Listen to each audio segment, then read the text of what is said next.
नमस्कार. तर आज आपण बनवणार आहोत मँगो लस्सी. गरमी खूप वाढलेली आहे आणि गरमीच्या दिवसात आपल्याला काहीतरी थंडगार आणि काहीतरी थोडं वेगळं प्यावं वाटतं. त्यामुळं आज आपण बनवणार आहोत मँगो लस्सी.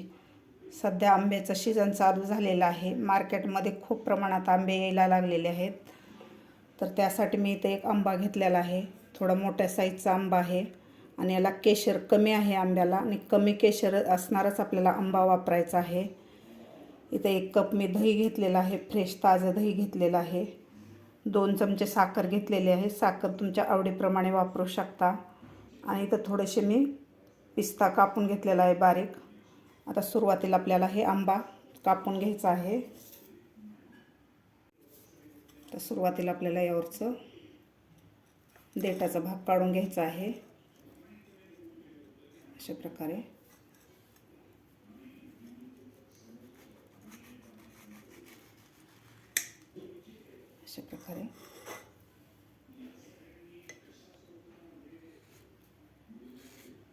आता आपल्याला याचा आंब्याचा गर काढून घ्यायचा आहे सगळा.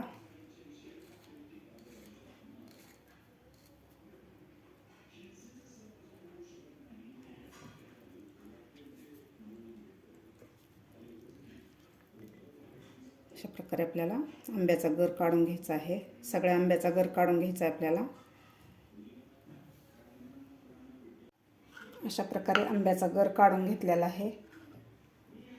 मी इथे एक मिक्सरचं भांडं घेतलेलं आहे. यामध्ये आंब्याचा गर घालायचा आहे आपल्याला. यामध्ये घालायची आपल्याला साखर. त्यानंतर दही घालायचं आहे. आंब्याचं आणि दह्याचं कॉम्बिनेशन खूप छान राहतं.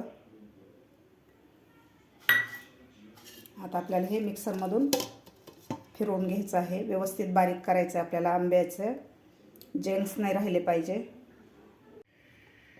अशा प्रकारे आपली मँगो लस्सी तयार झालेली आहे. तर यामध्ये घालायचं आहे आपल्याला आता आईस क्यूब घालायचे आहेत 1 कप, किंवा तुम्ही थंडगार पाणीसुद्धा घालू शकता यामध्ये.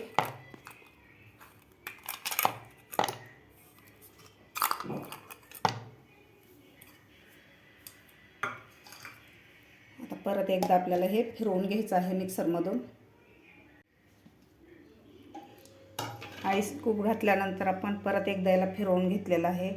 अशी मस्त आपली दाटसर अशी मँगो लस्सी तयार झालेली आहे. तर आता आपण सर्व करून घेऊया. इथं मी 2 ग्लास घेतलेले आहेत. तर यामध्ये आपल्याला आता मँगो लस्सी सर्व करून घ्यायची आहे.